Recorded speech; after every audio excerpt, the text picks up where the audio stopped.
Welcome back.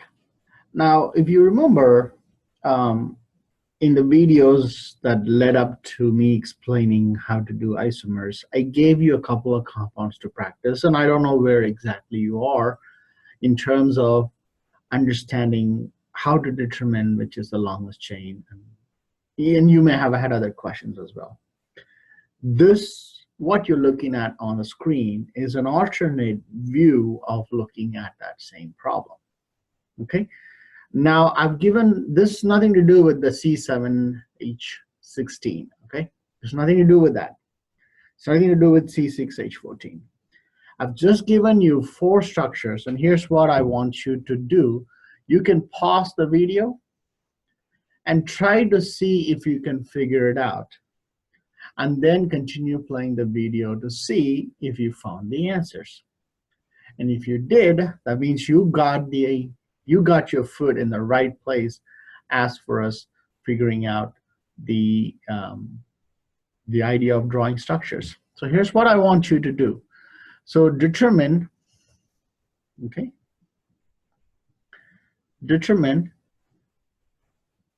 the longest chain. Okay, you can draw on it and find whichever one is the longest. Keep in mind, longest, okay, means the maximum straight chain, or I shouldn't use the word straight chain, the longest that you can extend your line, which includes as many number of carbon atoms, okay? And B, how many carbons are there in the longest chain. Here's what I want you to do. So at this point, you can pause the video. Okay, just like how I drew a line that indicated the longest chain, I want you to do that for each of the structures. Determine the longest chain and determine how many carbons are there in the longest chain.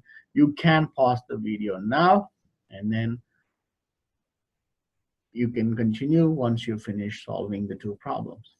All right, assuming you have paused the video legitimately, and I've actually worked it out, because that's the best way to learn, is actually take my advice, pause the video, and give it a shot.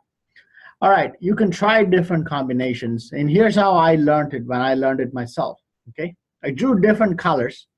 Color pencils come very, very handy, okay? I'm gonna redraw this. This is one way where I see 6 carbons, okay? But the question is, I'm asking you for the longest chain. That's 3, not good. Let's pick green. Maybe I do this. Well, that's only 4, right? 1, 2, 3, 4. And what if I do blue? What if I do this? This L, that's 3 plus 5, sorry, 3 plus 4, 7. What if I do this? Let's take another color, maybe this pink. Okay, again, I'm going to lower the thickness, otherwise it would be too much. What if I do this? These are the different combinations you can have. 3, 2, and 1, so that's 6. So this gave me the longest, right? 1, 2, 3, 4, 5, 6, 7. So 7 carbon. So my longest chain is this. It's important you figure out your longest chain. Otherwise, you cannot really name your compound. For just drawing structures, it's not that helpful, but to actually write names, which we learn in the near future, it is important that you know you can figure out the longest chain. Okay, I didn't do every combination here, but I've done a few. Okay, similarly, I'm going to do the same here. I'll start with my black. I'm going to start from this end to this end. Well, that's only 5. I'm sure I can do better than that. So what if I do this? Well, that's 7. Well, I guess see if I can figure out any other combinations.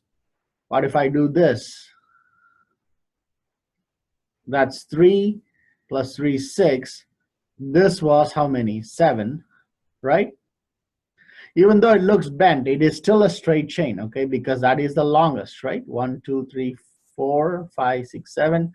This one is 1, 2, 3, 4, 5, 6. Is there anything else so we can try? How about this? Well, let's try this. Maybe that. Well, this is going to be not much different than this one. That's 3 plus 3 is 6. So my longest chain is this.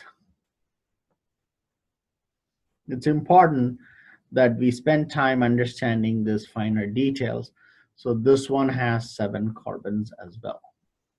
This one had 7 carbon as well. I'm just going to write in green, although I should have. So sorry, 5, yeah, 7 carbons. What about this? What are the possibilities? Well, if I start from here and do this zigzag thing, I get 4 plus 4, 8. But what if I start from here and do this zigzag? Clearly that visually looks big. So that's 4, 6, 9. So this is 6 carbons, this is 9. Is there any way that I could do, what about this? Let's do this. This is one chain. If you pick this, what I'm really trying to tell you is, whichever one you pick the chain, everything else is hanging off of it. All right, so if you pick this one, that's 8, right? That means this is hanging off of it, this right here. Okay, what I've just circled is hanging off of this chain, right? But that is not the longest because it's only 8. So this is the longest chain. So which is 1, 2, 3, 4, 5, 6, 7, 8, 9, right? 9, right? 5. Now what are our derivatives, our branched ones? Well, this is the one, right? I'm going to draw that in a different color just to highlight that. So these 3 carbon containing things, once you fill hydrogens, this right here is the chain hanging off of the longest chain, okay? We're going to obviously come back to it when we name, but I want you to see because this is foundational. Let's do this again.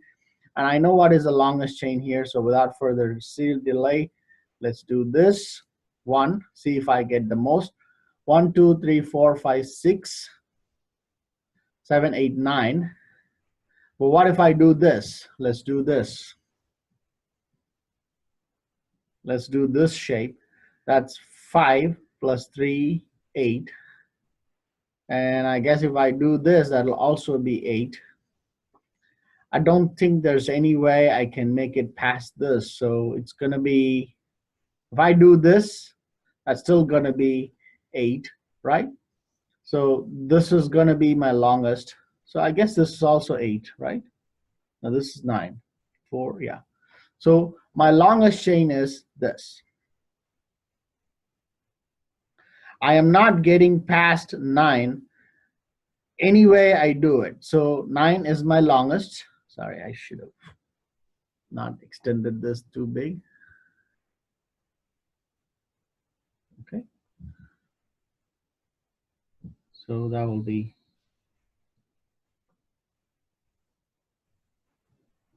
okay, that's the longest chain. So what are our derivatives? What is hanging off of the chain? It's these. This is hanging off of the chain. But my longest chain itself is the 9 carbons. So this is my longest chain, and it has 9 carbons. This one had 4, 5, 6, 8 carbons. Sorry, this one had 9 carbons. 4, 5, yeah, 9. So why don't you, I will give you maybe more exercises down the road, but I want you to do 2 things at the end of this. Is first, you should be able to do different structures for a given formulae. And then for each of your structures, you've got to be able to identify the longest chains and how many carbons are there in the chain. This is very, very foundational organic chemistry. You should be able to do this. It is doable. It's not difficult. All you have to do is actually practice. All right? So stay tuned.